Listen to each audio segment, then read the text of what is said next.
దేవుని వాక్యంలో కొరంథీయులకు రాసిన 2వ పత్రిక 5వ అధ్యాయము 1 నుంచి 10 వచనాలు మనం చదువుకుందాం. నేను చదువుతాను, మీరు జాగ్రత్తగా ఆలోచించండి. భూమి మీద మన గుడారమైన ఈ నివాసం శిథిలమైపోయినను చేతి పని కాక దేవుని చేత కట్టబడినదియు నిత్యమైనదియునైన నివాసం పరలోకమందు మనకున్నదని ఎరుగుదుము. మనము దిగంబరులము కాక వస్త్రము ధరించుకున్న వారముగా కనబడుదుము.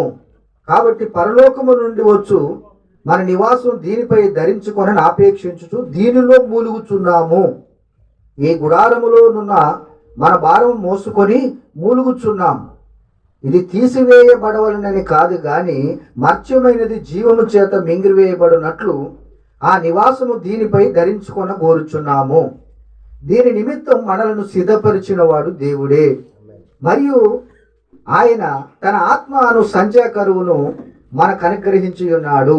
వెలుచూపు వలన కాక విశ్వాసం వలననే నడుచుకొనుచున్నాము. కనుక ఈ దేహములో నివసించుచున్నంత కాలం ప్రభువునకు దూరముగా ఉన్నామని ఎరిగియుండియో ఎల్లప్పుడూ ధైర్యము గలవారమై ఉన్నాము. ఇట్లు ధైర్యము కలిగి ఈ దేహమును విడిచిపెట్టి ప్రభువునొద్ద నివసించుటకు ఇష్టపడుచున్నాము. కావున దేహమందున్నను దేహం విడిచినను ఆయనకిష్టులమై ఉండవలనని మిగుల ఆపేక్షించుచున్నాము. ఎందుకనగా తాను జరిగించిన క్రియల చొప్పున అవి మంచివైనను సరే చెడ్డవైనను సరే దేహముతో జరిగించిన వాటి ఫలమును ప్రతివాడును పొందునట్లు మనమందరము క్రీస్తు న్యాయపీఠము ఎదుట ప్రత్యక్షము కావలయును. సరే, దేవుని వాక్యములో మనం చదువుకున్నటువంటి లేఖన భాగం ఏంటంటే, మరి పౌలయ్య గారు ఆనాడే కొరంథీ సంఘస్థులకు వాస్తవాన్ని తెలియజేశాడు. భూ ప్రపంచం అంతా కూడా ఈ వాక్యాన్ని చదువుకుంటుంది. ఏంటి వాక్యంలో మనం చదువుకున్న లేఖన సత్యం ఏంటంటే, భూమి మీద మన గుడారమైనటువంటి దేహము శిథిలమైపోతుంది అని చెప్పాడు. భూమి మీద మన గుడారమైన ఈ దేహము శిథిలమైపోతుంది అంటే నిజంగా మరి ఇది శిథిలం అవుతుందా?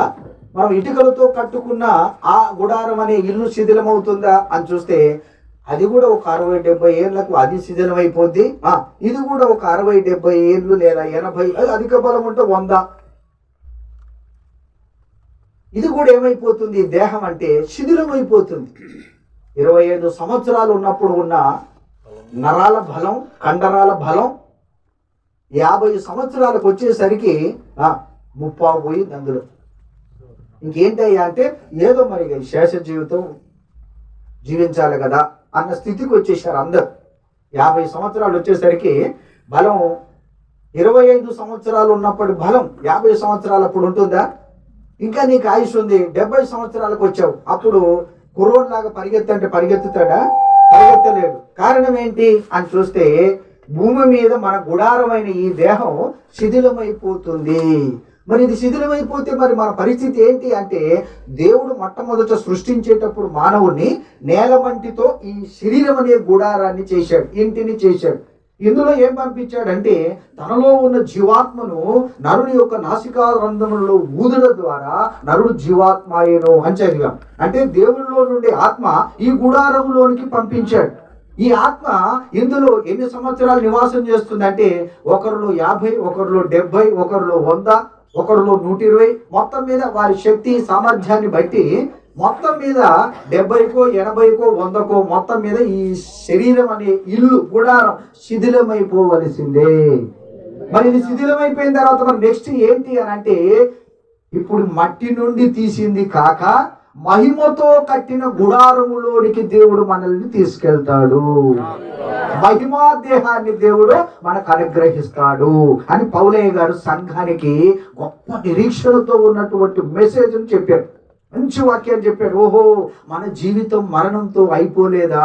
ఈ శరీరంలో ఉన్నంత వరకే కాదా? దీని తర్వాత అసలైనది ఉందా? నాశనము లేనటువంటి దేహాన్ని మేము ధరించుకుంటామా? అది చేతి పని కానిటువంటిదా? మహిమతో ఉన్నటువంటిదా అని సంఘానికి మొత్తం అర్థమైపోయింది అక్కడ. అంటే ఇప్పుడు భూమి మీద ఉన్నంత వరకు మనం ఈ దేహంలో ఇదే జీవితం, ఇంకా మరణంతో అయిపోయింది మన జీవితం అన్నట్టుగా బ్రతుకుతున్నారు. ఎవరు అలా బ్రతికేది? నిరీక్షణ లేని లోకం అనండి మీరందరూ. ఇప్పుడు నిరీక్షణ కలిగిన సంఘం, ఈ లోకంలో ఇద్దరు బ్రతుకుతున్నారండి. ఇటు సంఘం బ్రతుకుతుంది, అటు లోకం బ్రతుకుతుంది. అర్థమైందా? లోకానికి ఏం లేదంటే నిరీక్షణ లేదా, చనిపోయిన కింద అయితే మీద అయితే మనం చూసి వచ్చామా ఏంటి అంటుంది లోకం. కానీ సంఘం ఏమంటుంది? పరిశుద్ధాత్మ ద్వారా తన దాసులను, అపోస్తలుడు దాసుల ద్వారా దేవుడు వాస్తవాన్ని తెలియజేశాడు. ఏంటి అంటే ఈ దేహంలో ఉన్నది శాశ్వతమైనది కాదు, ఇది తాత్కాలికమైనదే. మీరు ఇటుకలతో కట్టుకున్న గుడారంలో నివసించడానికి దానికి ఆయుష్ 60, 70, 80, 100 ఎలా ఉందో ఈ దేహం కూడా 60, 70, 80 లేదా 100తో శిథిలమైపోతుంది. దేహాన్ని భూమి మీద పుట్టిన ప్రతి వాడు వదలాల్సిందే. వదలకుండా భూమి మీద శాశ్వతంగా బ్రతికే రక్త మాంసములు కలిగిన వ్యక్తి ఎవరైనా ఉన్నారా? ఒక్కడూ లేడు భూమి మీద. అందరూ వెళ్ళిపోవాల్సిందే. మరి ఎక్కడికి వెళ్ళిపోవాలి వీళ్ళంతా? ఆ వాస్తవాన్ని పౌలయ్య గారు సంఘానికి తెలియజేస్తున్నాడు. ఏంటి? భూమి మీద అయ్యా ఇది శిథిలమైపోద్ది, కానీ ఇప్పుడు దేవుడు ఇచ్చేది శిథిలమైపోయేది కాదు, శాశ్వతంగా ఉండేది దేవుడు మనకి ఇస్తున్నాడు. ఆ శాశ్వతంగా ఇచ్చే దాంట్లోనికి దేహం వదిలిన తర్వాతే మనం ప్రవేశిస్తాము. మరి ఇప్పుడు ఆ ప్రవేశించడానికి కొరకు మీరు ఎలా ఉండాలి, ఎలా బ్రతకాలన్న వాస్తవాన్ని కింది వచనాల్లో తెలియజేశాడు. ఏమని తెలియజేశాడు? అయ్యా ప్రతి ఒక్కరు వెళ్ళిపోవలసిందే, మనం కూడా వెళ్ళిపోవలసిందే. కానీ మనం ఈ దేహంలో ఉన్నంత వరకు మనం ఏం చేస్తున్నామో తెలుసా? మూలుగుతున్నాము అని చెప్పాడు. పరిశుద్ధాత్మ దేవుడు అపోస్తలుడైన పౌలు గారి యొక్క హృదయములో ఉండి సంఘాన్ని బలపరుస్తున్నాడు. ఏమంటున్నాడంటే ఈ దేహములో ఉండి ఆ శాశ్వతమైన దాని కొరకు దాన్ని స్వతంత్రించుకోవాలని దీంట్లో మనం మూలుగుతున్నామయ్యా. ఎప్పుడు విడుదల వస్తుందా, ఎప్పుడు శాశ్వతమైన దాన్ని ధరించుకుంటానా, ఎప్పుడు ప్రభువుతో ఉండడానికి వెళ్ళిపోతానా అన్న దాని కొరకు మనం ఇందులో ఉండి మూలుగుతున్నాము అని దేవుని వాక్యం ద్వారా సెలవిచ్చాడు. చూడండి, ఇప్పుడు నిజంగా చూస్తే ఒక వ్యక్తికి ఆరోగ్యం బాగానే ఉంది, బాగున్నప్పుడు అయ్యో నా కుటుంబం, పిల్లలు ఇదంతా నేను చేసుకోవాలని ప్రయాసపడుతూ ఉంటాడు. ఏదైనా అనారోగ్యం పాలయ్యాడనుకో, ఎప్పుడు వస్తుందో మరణం, వెళ్ళిపోతే బాగుండు, అందరితో నేను చేయించుకుంటున్నాను, ఏంటి బాధ నాకు అని దేహంలో ఏం చేస్తున్నాడు? ఆ వ్యక్తి మురుగుతున్నాడు. అన్ని బాగున్నప్పుడు పరిగెత్తుతానే ఉన్నాడు, ఇష్టానుసారంగా జీవిస్తున్నాడు. కానీ ఏదైనా చిన్న రోగం వచ్చేసింది అనుకోండి, అసలు భగవానికి కూడా ఇది రావద్దు, నేను వెళ్ళిపోతే బాగుండు అని మూలుగుతున్నారు. దేంట్లో? దేహంలో. ఈ దేహంలో మూలుగుతున్నారు. ఆ పౌలయ్య గారు ఆ వాస్తవాన్ని చెప్పాడు. అయ్యా మీరు మూలుగుతున్నది కూడా ఓకే, మంచిదే, కానీ ఈ దేహమును వదిలిపెట్టి మనం ప్రభువుతో ఉండడానికి వెళ్ళాలి అని చెప్తూ మళ్ళీ ఏమన్నాడంటే మనము ప్రభువుతో సదాకాలం ఉండాలి అని అంటే ఈ దేహమందున్నను దేహం విడిచినను ప్రభువునకు ఇష్టలమై ఉండవలెను. అసలు పాయింట్ గుర్తించాలి మీరంతా, అసలు పాయింట్ గుర్తించాలి. ఈ దేహములో ఉన్నను దేహం విడిచినను ప్రభువుకి ఇష్టలమై ఉండవలెను. ప్రభువుకి ఇష్టలుగా లేవనుకో, ప్రభు దగ్గరికి వెళ్తావా? ఇప్పుడు ఇంతమందిలో నాకు ఒక 40 మంది ఇష్టలు, 10 మంది ఇష్టలు కాదు, వాళ్ళతో నేను మాట్లాడతానా? నాకే ఇంత ఈగో ఉంటే మరి దేవునికి ఏముండదంటావా? భూమి ఆకాశాలు సృష్టించిన వాడు, అసలు భూమి మీద బ్రతకడానికి మనకి ఆరోగ్యం ఇచ్చిన వాడు, భూమి మీద తన చిత్త ప్రకారం మనని పుట్టించిన వాడు, సౌందర్యాన్ని ఇచ్చిన వాడు, రక్షణ ఇచ్చిన వాడు, ఇన్ని చేసిన వాడు, అవునా కదా? మరి ఇంత చేసిన దేవుడు ఆయనకి ఇష్టంగా మనం బ్రతకాలా, మనకిష్టం వచ్చినట్టు మనం బ్రతకాలా? ఆయనకి ఇష్టం వచ్చినట్టు. మన మాట కాదు, సరే ఇంకోరు మాట కాదు, లేఖనం ఆది యందు వాక్యం ఉండెను, వాక్యం దేవుని యొక్క ఉండెను, వాక్యమే దేవుడై ఉండెను. మరి ఆ దేవాది దేవుడైన వాక్యం ఏం తెలియజేస్తున్నాడంటే దేహములో ఉన్నను దేహం విడిచినను ప్రభువుకి ఇష్టలమై ఉండవలెను. ఎవరికి ఇష్టలుగా ఉండాలి మనం అందరం చెప్పండి? దేవునికి ఇష్టమైన కార్యం చేయకపోతే, ప్రభుకి ఇష్టలుగా మనం భూమి మీద జీవించకపోతే ఏం జరుగుతుందో దేవుని వాక్యంలో మనం చదువుకుందాం. ఎక్కడ? లూకా సువార్త 16వ అధ్యాయము 25వ వచనము. ఎవరన్నా ఒకరు తీసిన వారు చదవండి. లూకా సువార్త 16వ అధ్యాయము 25వ వచనము.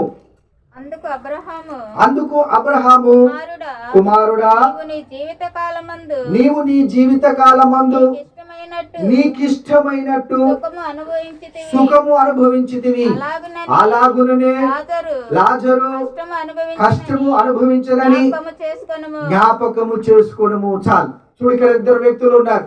ఎవరయ్యా ఇద్దరు అంటే, ఒకడు ధనవంతుడు, ఇంకొకడు బీదవాడైనటువంటి లాజరు. ఇద్దరు ఉన్నారు. అయితే భూమి మీద వీళ్ళ పరిస్థితులు ఏంటి అని చూస్తే, ధనవంతుడు మంచి వస్త్రాలు వేసుకొని బహుదినము బహుగా సుఖపడుచుండెను అని రాయబడింది ఆయన గురించి. ధనవంతుడు ఎలా ఉన్నాడు? భూమి మీద బహుగా సుఖపడుతున్నాడు.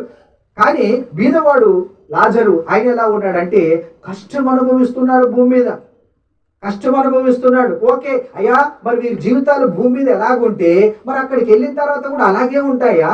ఇదే శాశ్వతమా? ఇక్కడ ఎలా జీవిస్తే దేహం వదిలిన తర్వాత మన ప్లేసులు అలాగే ఉంటాయా అన్న వాస్తవాన్ని యేసు ప్రభు తెలియజేశాడు. ఏంటి అని చూస్తే, వీళ్ళు దేహం వదిలేశారు. ఇద్దరు ఎవరెవరు వదిలేశారు?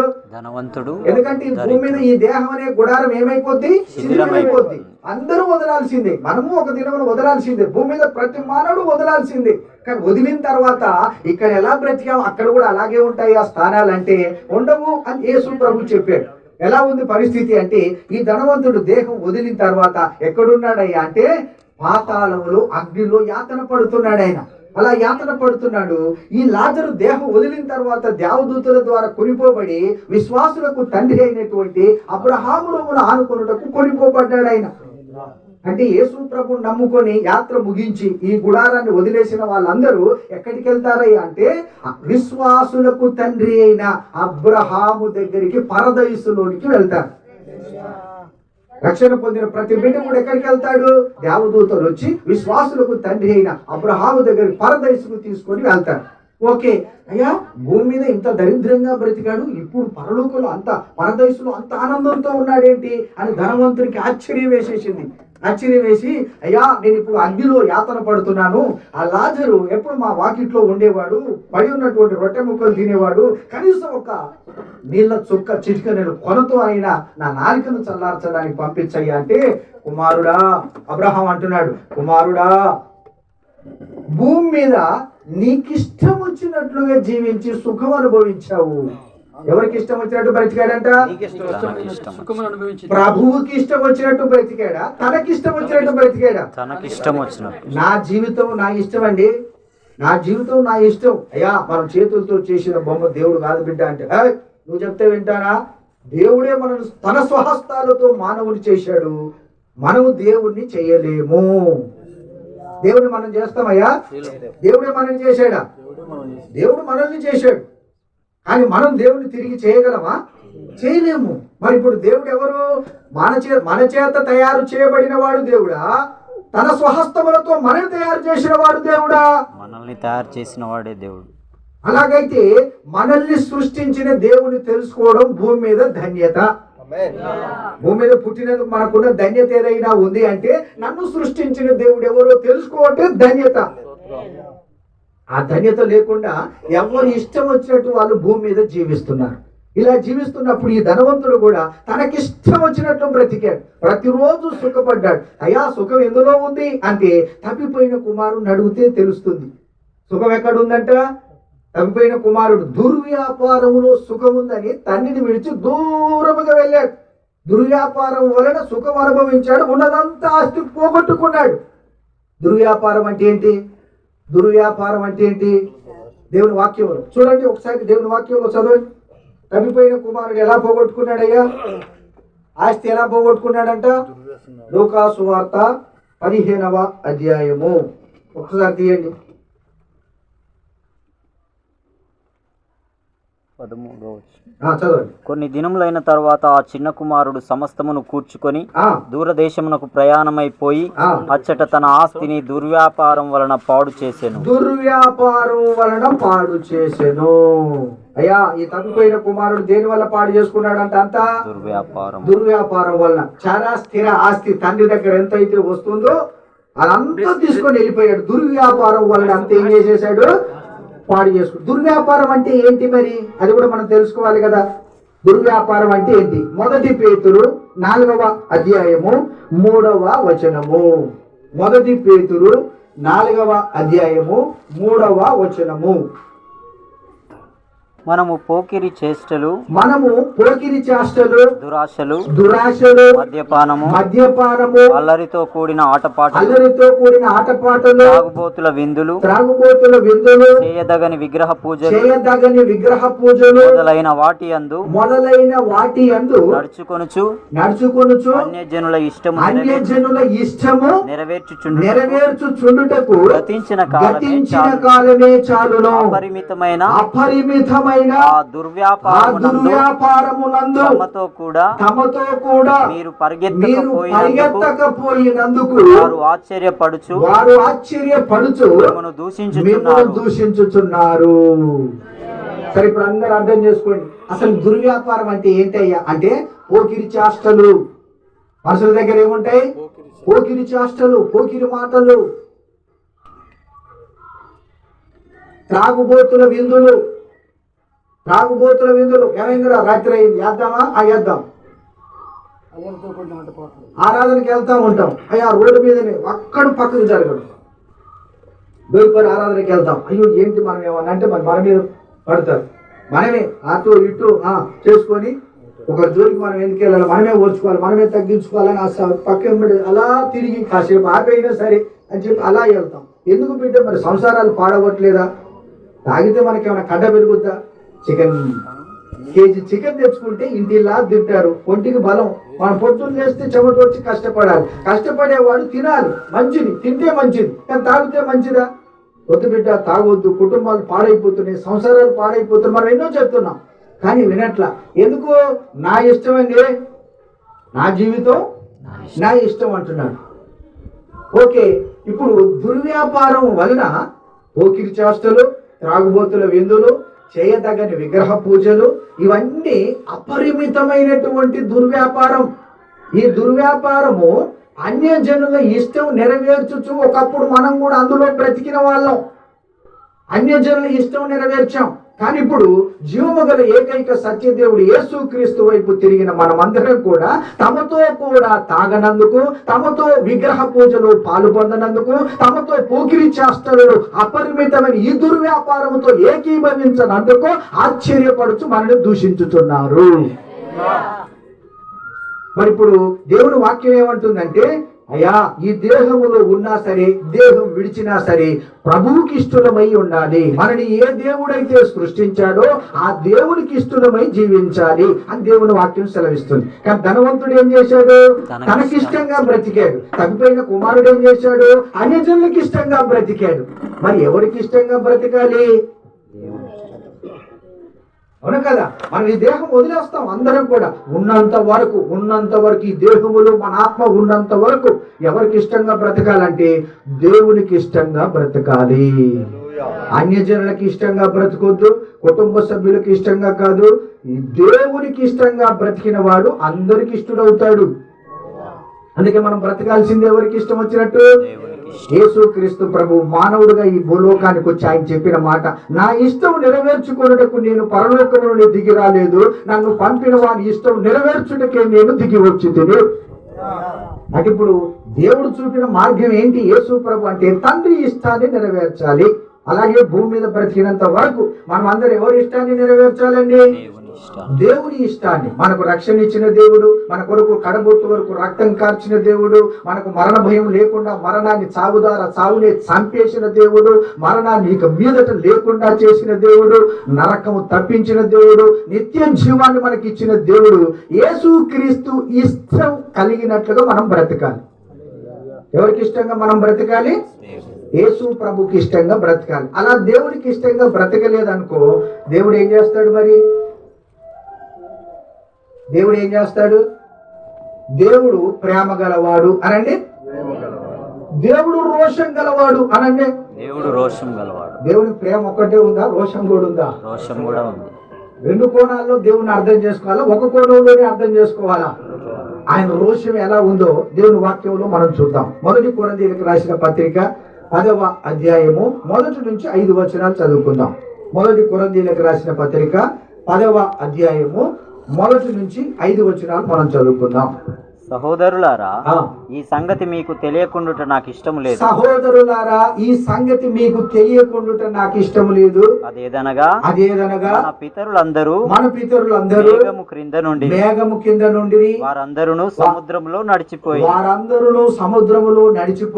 అందరూ మోషేను బట్టి మేఘములోను సముద్రములోను బాప్తిస్మం పొందిరి. అందరూ ఆత్మ సంబంధమైన ఒకే ఆహారమును భుజించిరి. అందరూ ఆత్మ సంబంధమైన ఒకే పానీయమును పానము చేసిరి. ఏలయనగా తమను వెంబడించిన ఆత్మ సంబంధమైన బండలోనిది త్రాగిరి. ఆ బండ క్రీస్తే. అయితే వారిలో ఎక్కువ మంది దేవునికి ఇష్టలుగా ఉండకపోయిరి గనుక అరణ్యములో సంహరింపబడిరి. ఎక్కడ? అరణ్యములో ఎందుకు సంహరింపబడ్డారయ్యా వీళ్ళంతా? దేవునికి ఇష్టలుగా ఉండను. ఇది పాయింట్ గుర్తెరగాలి మనమంతా. వీళ్ళందరూ ఏం చేశారో తెలుసా? ఇది ఆత్మ సంబంధమైనటువంటి విషయం. దైవజనుడు అపోస్తలుడైన పౌలు గారు పరిశుద్ధాత్మతో నిండుకున్న వ్యక్తి గనుక నూతన నిబంధన సంఘాలకు పాత నిబంధనల మర్మాన్ని తెలియజేశాడు. ఏంటయ్యా మర్మం అంటే? అయ్యా అందరు ఐగుప్తును దాటారు. అందరూ ఐగుప్తును దాటేటప్పుడు అందరు ఉన్నారా లేదా? మేఘం కింద నడిచేటప్పుడు అందరూ ఉన్నారు. లక్షల మంది ఉన్నారు. ఓకే, మరి సముద్రం దాటేటప్పుడు అందరూ ఉన్నారు. సముద్రం దాటిన తర్వాత మన్నా తినేటప్పుడు అందరూ ఉన్నారు. బండలో దాహం వేసినప్పుడు తాగేటప్పుడు అందరూ ఉన్నారు. ఓకే, మరి అందరూ వాగ్దానం చేసిన పాలు తేనెలు ప్రవహించే దేశానికి వెళ్ళాలా వద్దా? వెళ్ళాలి. కానీ వారిలో ఎక్కువ మంది దేవునికి ఇష్టలుగా ఉండకపోయిరి గనుక అరణ్యములో దేవుని చేతనే సంహరించబడిరి. అయ్యా, దేవునికి ప్రేమ ఉంది, దేవునికి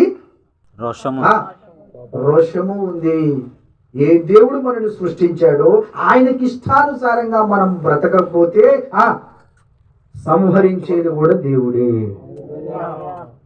అందుకే మనం ఎవరికి ఇష్టం వచ్చినట్టు బ్రతకాలి. భూమి మీద ఉన్నంత వరకు, గుడారములో ఈ దేహములో ఉన్నంత వరకు ఎవరికి ఇష్టంగా బ్రతకాలి? మనమందరము మనల్ని సృష్టించిన దేవునికి ఇష్టంగా మనం బ్రతకాలి. అయ్యా నేను బాప్తిజం తీసుకున్నా కదండి పరలోకి వెళ్తా, గ్యారెంటీ లేదు. వీళ్ళకుందా? మోషేను బట్టి మేఘములోను సముద్రములోను బాప్తిజం పొందిరి చెప్పాడా లేదా? బాప్తిజం తీసుకుని పరలోకం డైరెక్ట్ టికెట్ వచ్చేసిందిగా, వీసా వచ్చేసిందిగా. లేదు నాన్న, దేవునికి ఇష్టంగా బ్రతికితేనే ఉన్నది. ప్రభుతో ఉండడానికి దేవదూతల ద్వారా కొనిపోబడతాం. మరి ఇప్పుడు లాజరు దేవునికి ఇష్టంగా బ్రతికాడా? తనకిష్టంగా బ్రతికాడా? దేవునికి ఇష్టంగా బ్రతికాడు. ఆయన దరిద్రతో ఉంటే ఉందండి, దేహం ఉన్నంత వరకే ఉంటుంది. బీదరికం ఉంటే ఉందండి, ఈ దేహం ఉన్నంత వరకే ఉంటుంది. నా స్థితిగతులు మార్చేది నా నీతి, నా యథార్థత. ఈ దేహములో ఉండి నేను లెక్క నా దేవునికి చెప్పాలి. ఆ భయం ఉంది లాజరుకి. అందుకే దేవుని వాక్యంలో చెప్పాడు, ఎందుకనగా తాను జరిగించిన క్రియల చొప్పున అవి మంచివైనా సరే చెడ్డవైనా సరే దేహముతో జరిగించిన వాటి ప్రతిఫలం ప్రతివాడు పొందినట్లు క్రీస్తు న్యాయపీఠం ఎదుట ప్రత్యక్షము కావలెను. అంటే మరి ఈ దేహంలో ఉన్నంత వరకు దైవ భయం ఉండాలా, మానవ భయం ఉండాలా? మనందరికి ఎవరి భయం ఉండాలి? దేవుని భయం ఉండాలి. ఏ మానవుడైతే ఈ మట్టి దేహంలో బ్రతుకుతున్నాడో దేవుని భయం కలిగి, దేవా నన్ను భూమి మీద పుట్టించావు ప్రభా, రక్షణ ఇచ్చావు ప్రభా. ఒకప్పుడు విగ్రహారాధన బానిసత్వంలో ఉన్నానయ్యా, త్రాగుబోతులు విందులతో తిరిగేవాడిని ప్రభా, బంధుమిత్రులు ఏంటంటే అటే నడిచేవాడిని ప్రభా. కానీ ఎవరికీ లేని గొప్ప రక్షణ భాగ్యం నాకు ఇచ్చావు నా జాతి మొత్తంలో నాయన. ఈ రక్షణను బట్టి నేను కొనియాడుతున్నాను, నేను స్తుతిస్తున్నాను దేవా. ఈ రక్షణను భయముతో వణుకుతూ ఎలా కొనసాగించుకోవాలో, ఎలా కాపాడుకోవాలో నాకు సమస్తం నేర్పించు దేవా అని ప్రభు పాదాల దగ్గర ఎవరైతే తమ సొంత రక్షణ గురించి ప్రయాసపడుతున్నారో, కొనసాగించుకోవడానికి ఆ దిశగా పరిగెడుతున్నారో, వారి భక్తి జీవితాన్ని కొనసాగించుకుంటున్నారో, అలాంటి వారి యోగక్షేమం అంతా మిమ్మల్ని సృష్టించిన దేవుడే చూసుకుంటాడు. కానీ ఆ భయభక్తులు ఏవి కూడా లేకుండా ఏమో తీసుకున్నామండి, అట్లా ఉండాలంటే అవుదా ఏంటి? సగం లోకం సగం దేవుడు, సగం నాది సగం దేవుడి అన్నావనుకో, నీవు దేవుని రాజ్యం కానీ ప్రభుతో ఉండడానికి కానీ దేవదూతల ద్వారా కొనిపోబడడానికి కానీ అర్హుడవు కావు. చూడు, మొన్నటి వరకు మనకి ఇదే గొడవ వచ్చేసి చూడు, మన మధ్యలో ఇంతకాలం 70 సంవత్సరాలు బ్రతికాడు. 70 సంవత్సరాలు యోషుబాబు గారు చక్కగా జీవించాడు. అయ్యా రక్షణ పొందాలయ్యా, రక్షణ లేకపోతే దేవుని రాజ్యానికి మనం వెళ్ళలేం. అయ్యా రక్షణ పొందుతా, అయ్యా దేవునికి ఇష్టంగా బ్రతకాలి అని ఇష్టం వచ్చినట్టు బ్రతికితే దేవుని రాజ్యం లేదంటే, అలాగే గారు దేవునికి ఇష్టంగానే బ్రతుకుదామండి, విగ్రహారాధనలో పాలు పొందమండి, తాగుబోతుల జోలికి వెళ్ళమండి, ఎవరిని దూషించే మార్గంలో మేము వెళ్ళమండి, సమస్తం దేవుడేనండి అని వారి రక్షణ కాపాడుకున్నట ద్వారా ప్రతి ఒక్కరిని కూడా దేవుడు అక్కడికి తీసుకెళ్తాడు. చూడు, ఇప్పుడు దేవునికి ఇష్టంగానేమో లాజరు బ్రతికాడు, తనకిష్టంగానేమో ధనవంతుడు బ్రతికాడు. కానీ భూమి మీద వీరి స్థితిగతులు ఇలా ఉన్నాయి. కానీ దేహం విడిచిన తర్వాత వారి స్థితిగతులు ఏంటయ్యా అంటే పాతాళంలో అగ్నిలో యాతన పడుతున్నాడు. యాతన పడుతూ కూడా భూలోక సంగతులు మర్చిపోలేదు. అర్థం చేసుకోండి అందరూ, ఈ పాయింట్ చెప్పి ముగిస్తాం. భూలోకంలో ఆయన సంగతులు జ్ఞాపకం వస్తా ఉన్నాయి. పాతాళంలో అగ్నిలో యాతన పడుతున్నా, దాహముతో అలమటిస్తున్నా భూలోక సంగతులు జ్ఞాపకం వస్తున్నాయి ఆయనకు. ఏంటి అంటే, అయ్యా భూమి మీద నాకు 5 సహోదరులు ఉన్నారు. ఎంతమంది ఉన్నారంట? భూమి మీద ఎంతమంది ఉన్నారు? నాకు 5 సహోదరులు ఉన్నారు భూమి మీద. నేను ఎలాంటి భక్తి గలవాడిను, నాకు ఇష్టంగా నేను ఎట్లా బ్రతికాను, నా భూమి మీద ఉన్న నా 5 సహోదరులు సేమ్ నా లాంటి వాళ్ళే. వాళ్ళు కూడా దేహాన్ని వదిలేరా, ఇక్కడ వచ్చి తేల్తారు. ఇక్కడ నేను చూస్తా, ఇక్కడ ఈ వేదనకరమైన ఈ స్థలములోనికి వాళ్ళు రావద్దయ్యా. మరి రావద్దంటే ఏం చేద్దాం అంటే, ఆ లాజరును భూలోకంలోనికి పంపి మా సహోదరులకు, మీ సహోదరుడు వేదనకరమైన స్థలంలో తనకిష్టానుసారంగా బ్రతికినందుకు అది వచ్చింది, మీ ఇష్టాలను వదిలేసి మిమ్మల్ని సృష్టించిన దేవునికి ఇష్టంగా బ్రతకమని లాజరుతో సువార్త చెప్పించయ్యా అన్నాడు. ఎవరితో? లాజరుతో సువార్త చెప్పించానంటే, కుమారుడా ఇక్కడి నుంచి అక్కడికి వెళ్ళరాదు, అక్కడి నుంచి ఇక్కడికి రారాదు. భూమి మీద ఉన్న దైవజనులు, మోషే లాంటి వాళ్ళు ఉన్నారు, ఏలియా లాంటి వాళ్ళు ఉన్నారు, అగ్ని దించే పరిచర్య గల దైవజనులు ఉన్నారు. వాళ్ళు చెప్పిన మాట వినకపోతే ఈ మృతులలో నుంచి ఒకరిని ఆత్మరూపంలో పంపినా వాళ్ళు వినరు, పంపడానికి వీల్లేదు. ఎవరు చెప్పారు ఈ మాట? బైబిల్ పట్టుకున్న మీ అందరి బైబిల్లో ఉన్నాయి ఈ మాటలు. నా ఒక్క బైబిల్ కాదు, నాకేం ప్రత్యేకంగా చేసి ఇచ్చేది కాదు. విశ్వాసులకు తండ్రి అయిన అబ్రహాము చెప్పినటువంటి మాట. దేవునితో నడిచినటువంటి వ్యక్తి, దేవుడు పిలిస్తే వచ్చినటువంటి వ్యక్తి, విగ్రహారాధన వదిలేసి వచ్చినటువంటి వ్యక్తి, నమ్మకంగా బ్రతికిన వ్యక్తి, నీ కుమారుడు నాకు అర్పించాలంటే వెనుదీయని విశ్వాసం గల వ్యక్తి. అందుకే విశ్వాసులకు తండ్రి అన్న పోస్టు ఆయనకి ఇచ్చాడు దేవుడు. ఆయనే చెప్పిన మాట. ఏమని చెప్తున్నాడు? అయ్యా ఇక్కడి నుంచి పంపడానికి వీల్లేదు. ఒకవేళ నీ చేతనైతే నువ్వే వెళ్ళి చెప్పు. హల్లెలూయా. ఎవరు? నీ చేతనైతే నీ చేతనేం చేసుకో. మరి ధనవంతుడు రాగలడు అక్కడి నుంచి? రాగలడా? వచ్చి దైవమై పట్టరాదు. మీ సహోదరుల దగ్గరకు చెప్పు, అరే వేదనకరమైన స్థలం ఉంది, నేను చూశాను, అక్కడ పాతాళంలో యాతన పడుతున్నా, మన ఇంటి వాకిట లాజరు పడేసిన రొట్టె ముక్కలు తిన్నాడే, సుఖ సంతోషాలతో ఉన్నాడు అక్కడ. అబ్రహాము విశ్వాసులకు తండ్రితో ఉన్నాడు, ఎంతో ఆనందంతో ఉన్నాడు. నా బతుకు ఇట్లుంది, నేను వచ్చాను, ఇప్పుడు చెప్తున్నా వినండి. నువ్వు చేతనే నువ్వు చేసుకుంటే రావడానికి అవకాశం ఉందా? ఉందా అండి? మనకు వచ్చి గలిబిలి చేస్తుంది ఎవరు? అది వాని యొక్క దూతలు, వాయుమండల సంబంధమైన దురాత్మలు అనండి. వీళ్ళు ఎప్పుడు పడదోశాడు దేవుడు?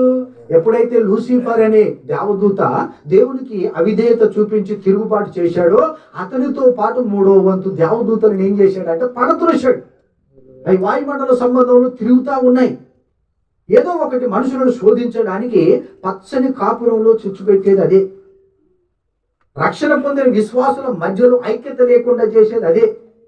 సేవకులు కూడా ప్రేమ ఐక్యతతో ఉండకుండా చేసేది కూడా అదే. దీని తంత్రాలు మనం గుర్తెరగాలని పౌలయ్య గారు ఆనాడే చెప్పాడు. అపవాది తంత్రములు మీరు ఎరగని వారు కారు, దాని తంత్రాలు మీరు ఎరిగిన వారు కనుక వీటేటికి మీరు లోబడకూడదు, లేఖన సత్యానికే మీరు లోబడాలి అని చెప్పాడు. ఆ లేఖన సత్యాలన్నీ కూడా అన్ని సంఘాలకు తెలియజేశాడు. వాటిని ఇప్పుడు మనమందరము చదువుతున్నాం, పాటిస్తున్నాం, నేర్చుకుంటున్నాం. ఆ నేర్చుకున్న అనుభవంలో మన జీవితాన్ని సమర్పించి మన యాత్రను కొనసాగించుకుంటున్నాం. అందుకే దేవుని వాక్యంలో మనము దేవునికి ఇష్టలమై ఉండాలనేది ముఖ్యమైన పాయింట్. మనమందరం భూమి మీద బ్రతికితే బాప్తిసం తీసుకున్నా సరే, వాక్యం చదువుతున్నా సరే, మందిరానికి వెళ్తున్నా సరే, ప్రార్థన చేస్తున్నా సరే, ఉపవాసం ఉంటున్నా సరే, అయ్యగారికి కానుక ఇచ్చినా సరే, ఏం చేసినా సరే ఇవన్నీ పరలోకానికి తీసుకెళ్తాయి అనేది మాత్రం భ్రమ. మరి ఏంటయ్యా అంటే ఇవన్నీ చేయాలి మీరు, వీటిని మానవద్దు వాటిని చేయాలి. ప్రభు చెప్పిన మాట, వీటిని మానవద్దు వాటిని చేయాలి. ఏం చేయాలి? ఇవన్నీ చేయాలి. భక్తిలో ఇదంతా మార్గం, అన్ని చేయాలి. వీటితో పాటు ప్రభువుకి ఇష్టంగా బ్రతకాలి.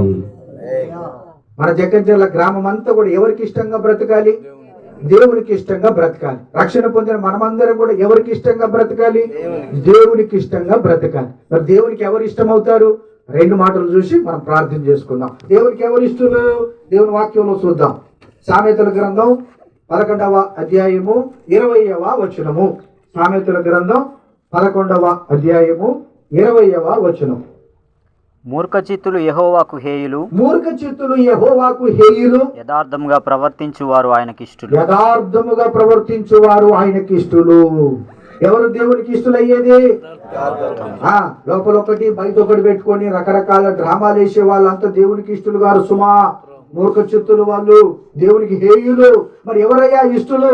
యథార్థంగా ప్రవర్తించే వారు ఎవరైతే ఉన్నారో వారందరూ కూడా దేవునికి ఇష్టలు. అందుకే ఈ యథార్థవంతులకు ఏ మేలు చేయక మారడు. ప్రతి మేలు కూడా ఎవరి కోసం సిద్ధపరిచాడు దేవుడు? మేలు కలుగుటకే సమస్తం సమకూడి జరిగించేది ఎవరి కొరకు?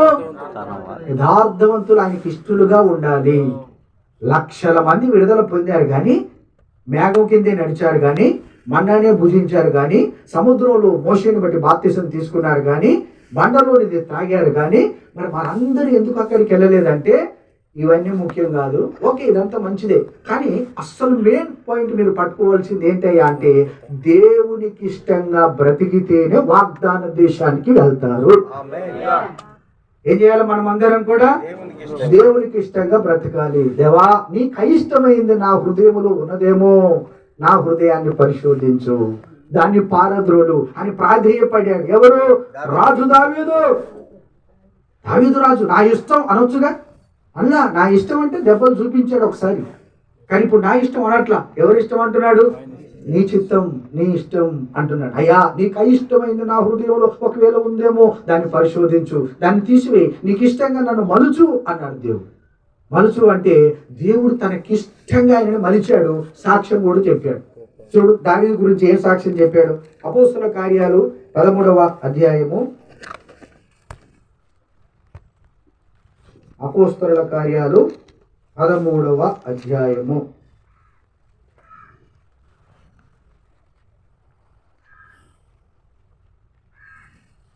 తీసారా? 22వ వచనాన్ని చదవండి. తరువాత అతనిని తొలగించి దావీదును వారికి రాజుగా ఏర్పరచెను. దావీదును వారికి రాజుగా ఏర్పరచెను. మరియు ఆయన నేను యెష్షయి కుమారుడైన దావీదును కనుగొంటిని. అతడు నా ఇష్టానుసారుడైన మనుష్యుడు. అతడు నా ఉద్దేశములన్నీ నెరవేర్చునని చెప్పి అతని గూర్చి సాక్ష్యం ఇచ్చెను. చూడు, మనం అందరం ఏం సాక్ష్యం పొందాలి? మనం అందరం ఏం సాక్ష్యం పొందాలి? ప్రతి దేవుని సేవకుడు, నేనైనా మీరైనా మనమందరమైనా ఈ ప్రాంతంలో నేను నా బిడ్డలను నా రక్తం ఇచ్చి కొన్నా, నేను ఏర్పరచుకున్నా వీరందరూ నా ఇష్టానుసారమైన బిడ్డలు, నా ఇష్టానుసారమైన సేవకుడు అని చెప్పి దేవుడే మనని గురించి సాక్ష్యం ఇవ్వాలి. అలాంటి యథార్థ హృదయాలతో మనం అందరం బ్రతికితే మన మీద ఎన్ని నిందలు మోపినా, అవమానాలు పరిశీలించి ఎన్ని చేసినా మనం తిరిగి వెళ్ళేది ఎక్కడికయ్యా అంటే ప్రభువుకి ఇష్టంగా బ్రతికాం గనక సదాకాలం ప్రభువుతో ఉండడానికి వెళ్తాం. నిత్య నాశనం అనే నరకం అది దురాత్మల కోసం చేసింది, ఏ మానవుని కోసం చేసింది కూడా కాదు. అర్థమైందండి? నరకం అనేది ఎవరి కోసం చేశాడు దేవుడు? మనుషుల కోసమా, దురాత్మల కోసమా? అందుకే గొల్లవాడంట గొర్రెలలో నుండి మేకలను ప్రత్యేకపరిచాడు, వేరు చేశాడు. ఎడమ చేతి వైపు ఉన్న ఏంటి? మేకలు. కుడి చేతి వైపు ఉన్నవేంటి? గొర్రెలు. వేరు చేశాడు అంటున్నాడు.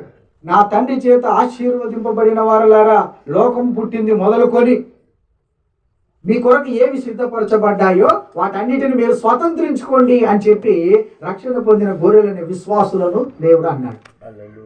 ఎడమ చేతి వైపు ఉన్న వారిని చూసి ఆయన ఏమన్నాడు అంటే, శపించబడిన వారలారా, మీరు నా తండ్రి చేత శపించబడ్డారు. అసలుగా మీ కొరకమైతే నరకము లేదు, నిత్యాగ్ని లేదు, అపవాదికిని వాని దూతలకును నియమింపబడిన నిత్యాగ్నిలోనికి పోవుడి. అసలు ఎవరి కోసం నియమించబడింది నిత్యాగ్ని? అపవాదికి, వాని దూతలకు. కానీ మానవుని కోసము కాదు. ఏ మానవుడు నరకం వెళ్ళాలని దేవుని చెప్తాం కాదు, అందరూ రక్షణ పొందాలి. మరి వీళ్ళు ఎందుకు వెళ్తున్నారు అంటే తమకి ఇష్టం వచ్చినట్టు బ్రతికిన దాన్ని బట్టి వెళ్ళిపోతున్నారు. మనం మనకి ఇష్టం వచ్చినట్టు బ్రతకాల, దేవునికి ఇష్టం వచ్చినట్టు బ్రతకాల. ఈ పాయింట్ మనం పట్టుకొని, దేవా నేను నా ఇష్టం వచ్చినట్టు బ్రతకొద్దు, నీకు ఇష్టం వచ్చినట్టు బ్రతికే ధన్యత నాకు దయచేయి దేవా అన్న భయభక్తులతో మనం భూమి మీద బ్రతికితే దేవుడు తప్పకుండా ఈ దేహం 60-70 ఏళ్లకు 100 ఏళ్లకు శిథిలమైపోద్ది, దీన్ని వదిలేస్తాం. శాశ్వతమైనది, మహిమ కలది ఆ దేహాన్ని దేవుడు మనకి ఇస్తాడు. దాంతో పాటు మనం యుగాయుగాలు దేవుని దగ్గర జీవించడానికి మనం వెళ్తాం. అందుకే మరణంతో పని అయిపోలేదు అనే వాస్తవాన్ని గుర్తెరగాలి. ఆ వాస్తవం ఏంటి అనేది 2 మాటలు చెప్పి నేను ముగిస్తాను. ఏంటయ్యా అంటే, చూడు, దేవుని వాక్యంలో ప్రపంచానికి అన్నం పెట్టిన యోసేపు ఉన్నాడు. ప్రపంచానికి అన్నం పెట్టిన యోసేపు నిర్గమాకాండంలో ఆయన ఉన్నాడు, ఆది కాండంలో ఉన్నాడు. చూస్తే ప్రపంచానికి ఆహారం పెట్టాడు. కానీ నాది కూడా అయిపోయింది, నా దేహం కూడా శిథిలమైపోయింది, నేను కూడా యాత్ర ముగిస్తున్నాను, కానీ నా ఎముకలు శల్యములు మాత్రం ఐగుప్తులో వదిలిపెట్టొద్దు అని చెప్పాడు. ఎందుకు వదిలిపెట్టొద్దయ్యా అంటే దీనికి ఒక చరిత్ర ఉంది. ఎముక అంటే ఏదో అనుకుంటున్నారా? మరణించాడు అయిపోయింది అనుకుంటున్నారా? అయిపోలా. మన సమాధి శ్రద్ధగా కావలి కాయబడును అని యోగు గ్రంథంలో చెప్పాడు. మన సమాధి శ్రద్ధగా కావలి కాయబడును అని చెప్పాడు. యోసేపు గారు చెప్తున్నాడు, నా ఎముకలు, నా శల్యములు మాత్రం ఇక్కడ ఉంచడానికి వీల్లేదు. మరి ఎక్కడ తీసుకెళ్ళాలి? దేవుడు వాగ్దానం చేసిన పారుతేనులు ప్రవహించే ఆ కణాలలో నా సమాధి ఉండాలి, అక్కడి నుంచే పునరుద్ధానుడనే లేవాలి అని చెప్పాడు. పునరుద్ధానుడు అవ్వడానికి ఎముకలను ఎక్కడ తీసుకెళ్ళమంటున్నాడు? శాపగ్రస్తమైనటువంటి ఈ లోకము, ఈ ఐగుప్తులో నేను ఉండకూడదు అని చెప్పాడు. ఆయన చెప్పిన మాట ప్రకారం వీళ్ళతో ప్రమాణం చేయించుకుంటే మోషే కాలములో ఈ మాటను జ్ఞాపకం చేసుకొని యోసేపు గారి ఎముకలను ఐగుప్తులో నుంచి తీసుకొని కానాను దేశానికి వెళ్ళారు. మరి ఎందుకు వెళ్ళారు అక్కడికి అంటే, అక్కడి నుంచి ఆయన ఏమవుతాడు? ఎలా పునరుద్ధరణ అవుతాడు? అది యెహెజ్కేలు గ్రంథంలో చెప్పాడు. యెహోవా వాక్యము అచ్చట కొంత ఇచ్చట కొంత, అచ్చట ఇచ్చట కలుస్తేనే ముచ్చట అన్న ప్రకారం దేవుని వాక్యం సెలవిచ్చింది. యెహెజ్కేలు గ్రంథంలో ఒక లోయలోనికి నడిపించాడు ఆయన్ని. లోయలో నడిపించినప్పుడు మొత్తం ఎముకలే ఉన్నాయి. ఈ ఎముకలు ఏంటి పరిస్థితి అంటే, నరపుత్రుడా ఇవి బ్రతుకుతాయా అని నాకేం తెలుసు ప్రభా, అది నీకే తెలియనయ్యా అన్నాడు. ఓకే, అవి బ్రతుకున్నట్లు ప్రవచనం ఎత్తు అన్నాడు. ప్రవచనం ఎత్తాడు. గట గట గట గటమని శబ్దం వచ్చేసి ఏ ఎముకకు ఆ ఎముక, ఏ దేహము, ఏ శరీరము, ఏ స్కెలిటను, ఏ అస్థిపంజరం అతుక్కొని అన్నీ నిలబడ్డాయంట.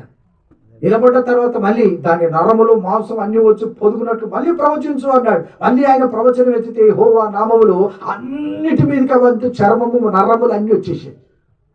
ఈ జకన్యల ప్రాంతంలో కూడా పాపము చేత, అపరాధము చేత చనిపోయి స్కెలిటం వలె, అస్థి పంజరాల వలె ఉన్న ప్రతి మానవుడు కూడా యేసు క్రీస్తు నామములో ఈ సువార్త ప్రకారం ప్రభువుకి ఇష్టంగా బ్రతకాలన్న కోరిక ఎవరి లోపలైతే కలుగుతాయో ప్రతి ఒక్కరిలో కూడా ఆత్మ సంబంధమైన ఒక రక్షణ, ఆత్మ సంబంధమైనటువంటి పాపం ఒప్పుకోలు కలిగి ప్రతి బిడ్డ కూడా దేవునికి ఇష్టంగా బ్రతికితే దేవుని రాకడలో దేహం వదిలిన తర్వాత ఎక్కడ పడేసిన ఎముకైనా అన్ని ఒక దగ్గర చేరి రాకడలో కడబూరం మ్రోగుతుంది, దేవుని శబ్దం వినబడుతుంది. ఆర్భాటముతో, ప్రధాన దూత శబ్దముతో, దేవుని బూరతో, ప్రభు మహిమతో తిరిగి వచ్చినప్పుడు నిద్రించిన సమాధులన్నీ కూడా తిరిగి లేపబడతాయి. ప్రభువుకి ఇష్టంగా బ్రతికిన వారు ప్రభువుతో ఉంటారు. ప్రభువుకి ఇష్టముగా బ్రతకని వారి దేహములో లేపబడవు. మరి అవి ఎప్పుడు లేపబడతాయి? అవి లేపబడే సమయం ఉంది, అవి లేపబడే సమయం ఉంది. ఆ మాట చదివించి ప్రార్థన చేస్తాం. యోహాను సువార్త 5వ అధ్యాయం. యోహాను సువార్త 5వ అధ్యాయం.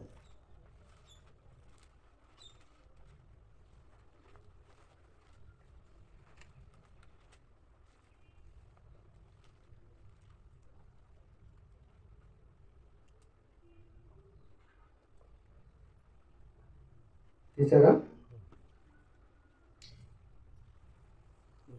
28వ వచనం చదవండి. దీనికి ఆశ్చర్యపడకుడి, ఒక కాలము వచ్చుచున్నది, ఆ కాలమున సమాధులలోనున్న వారందరూ ఆయన శబ్దము విని మేలు చేసిన వారు జీవ పునరుద్ధానమునకును కీడు చేసిన వారు తీర్పు పునరుద్ధానమునకును బయటికి వచ్చెదరు. చాలు, దేవుని వాక్యం మనం చదువుకున్నాం. దీనికి మీరందరూ ఆశ్చర్యపడొద్దు. తిరిగి లేస్తారన్న చెప్పడానికి మీరెవరు ఆశ్చర్యపోవద్దు. మరణంతో అయిపోలా, అసలు కథ రేపు ఉంది. ఏంటి? ఈ దేహం నుండి జరిగించిన క్రియలు, అవి మంచివైనా సరే చెడ్డవైనా సరే, రేపు దేవుని న్యాయపీఠం ఎదుట మనం లెక్క చెప్పడానికి ప్రత్యక్షం కావాలి. ఓకే, దీనికి ఏం మీరు ఆశ్చర్యపడకండి. అయ్యా మరి ఏంటి ఆశ్చర్యపడకుండా అంటే, మేలు చేసిన వారు ముందు లేస్తారు, అది మొదటి పునరుత్థానం, జీవ పునరుత్థానం. కీడు చేసిన వారు ఈ జీవ పునరుత్థానంలో పాలు పొందరు, వాళ్ళు తీర్పు పునరుద్ధానానికి చివరిలో బయటకు వస్తారు. జీవ పునరుద్ధానం, తీర్పు పునరుద్ధానం అనండి. జీవ పునరుద్ధానం మొదట కలిగేది. మొదట కలిగే ఈ పునరుద్ధానములు ఎవరు లేస్తారయ్యా అంటే, ప్రభువుకి ఇష్టంగా బ్రతికిన వారందరూ కూడా ప్రభు రాకడలో ఎత్తబడతారు. మరి మిగిలిన వాళ్ళ సంగతి, కీడు చేసిన వాళ్ళ సంగతి ఏంటి? తమకి ఇష్టం వచ్చినట్టు బ్రతికిన వాళ్ళ సంగతి ఏంటంటే, వారు 7 సంవత్సరాల విందు అయిపోయిన తర్వాత, 1000 సంవత్సరాల పరిపాలన అయిపోయిన తర్వాత తీర్పు, ధవల సింహాసనపు తీర్పు. ఏ సింహాసనం అది? తెల్ల తగ మెరిసే దాంట్లో, అయ్యా మమ్మల్ని ఎందుకు నరకం వేస్తావు, మేము ఏం చేశాం అని ఎవరు దేవుని మీద నింద మోపకుండానట్లు మన బ్రతుకు మొత్తం రాసిపెట్టిన గ్రంథం ఉంది అక్కడ. దేవుని దగ్గర ఏముంది? చూడండి, ఇప్పుడు మనం ఏం చేసినా కానీ ఇప్పుడు ఎవిడెన్స్లు అడుగుతున్నారు. ఏమడుగుతున్నారు? అయ్యా మరి మీరు నేను తిట్టినట్టు రికార్డ్ ఏమైనా చేసావా? నేను తిట్టినట్టు ఏమైనా రికార్డు ఉందా? ఎవిడెన్స్ ఉందా? ప్రతి ఒక్కరు ఎవిడెన్స్ అడుగుతున్నా. మరి యేసు ప్రభు అన్ని ఎవిడెన్స్లు పెట్టాడా పెట్టలేదా? మన లోపలనే ఉంది ఆయన మనస్సాక్షి. మన లోపల ఏముంది? అసలైన సీసీ కెమెరా ఇది. నీ పక్షాన ఉంటుందా? దేవుని పక్షాన ఉంటుందా? నీ మీద నింద మోస్తూనే ఉంటుంది. తప్పు తప్పు తప్పు అంటుందా అంటలేదా? లోపల పెట్టాడు. దీన్ని తొక్కేస్తున్నావు. తొక్కేస్తే ఈ టెంట్ సాక్ష్యం ఇప్పిస్తుందంట. ఈ కర్రలు సాక్ష్యం ఇస్తాయి, ఈ ఆకాశం సాక్ష్యం ఇస్తుంది, భూమి సాక్ష్యం ఇస్తుంది, ఆయన రాసిన గ్రంథము సాక్ష్యం ఇస్తుంది. మొత్తం సాక్ష్యాలన్నీ కూడా అక్కడ ఎవిడెన్స్లతో సహా పెట్టాడు. అక్కడ గ్రంథం తీసి మన పేజీ చూడగానే ఇతడు ప్రభువుకి ఇష్టంగా బ్రతికాడా, తనకి ఇష్టంగా బ్రతికాడా తేట తెల్లమవుతుంది అక్కడ. మరి అక్కడికి వెళ్ళేది ఎవరయ్యా అంటే, కీడు చేసిన వారందరూ కూడా ఆ తీర్పు పునరుద్ధానంలో చివరిలో బయటకు వచ్చి అక్కడ తీర్పు పాలు అవుతారు. మరి మనం ఎందుకు కాము అంటే, యేసు క్రీస్తును సొంత రక్షకునిగా అంగీకరించిన వాడు, ప్రభువుకి ఇష్టంగా బ్రతుకుతున్నవాడు తీర్పులోనికి రాక మరణములో నుండి జీవములోనికి దాటి ఉన్నాడు. ఈ రక్షణ మనకు దేవుడు అనుగ్రహించాడు గనక ఈ రక్షణ కాపాడుకోవాలి, కొనసాగించుకోవాలి. భయవణుకులతో మనం భూమి మీద బ్రతకాలి. మన ఇష్టానుసారంగా కాక దేవునికి ఇష్టానుసారంగా మనం అందరం జీవించాలి. అలా ఎవరైతే జీవిస్తున్నారో వారందరి కుటుంబానికి నిరీక్షణ ఉంది. రేపు మా తండ్రి గారిని కలుసుకుంటానన్న నిరీక్షణ మన సహోదరుడు సురేష్ బ్రదర్కి ఉంది. రేపు నా భర్తను కలుసుకుంటాను నేను అన్న నిరీక్షణ నక్షత్రం వంటికి ఉంది. ఎందుకుంది వీరికి అంటే, నేను రక్షణ పొందాను, నా భర్త రక్షణ పొందాడు, ఆయనకి ఇష్టంగా భూమి మీద జీవించాం, యాత్ర ముగించాడు. భూమి మీద ఆయన దేహం అనే గుడారం శిథిలం అయిపోయింది. ఇప్పుడు శిథిలం కాని దానిలోనికి ఆయన వెళ్ళాడు. నేను కూడా ఒక రోజు వెళ్తాను, కలుసుకుంటాను. గొప్ప నిరీక్షణ దేవుడు మనకు అనుగ్రహించాడు కనుక ఈ నిరీక్షణ బట్టి మనం ఇక ముందు జీవితం ఎలా జీవించాలంటే, బాప్తిసం తీసుకున్నా, దేవుని వాక్యం అనే మన్నా భుజిస్తున్నా, ప్రార్థనకు వెళ్తున్నా, ఆరాధన చేస్తున్నా, ఉపవాసం ఉంటున్నా, జాగారం చేస్తున్నా, ఏం చేసినా సరే ప్రభువుకి ఇష్టంగా మనము బ్రతుకుటమే ముఖ్యమైన జీవితం. ఆ జీవితాన్ని మనందరికీ దేవుడు దయచేయును గాక.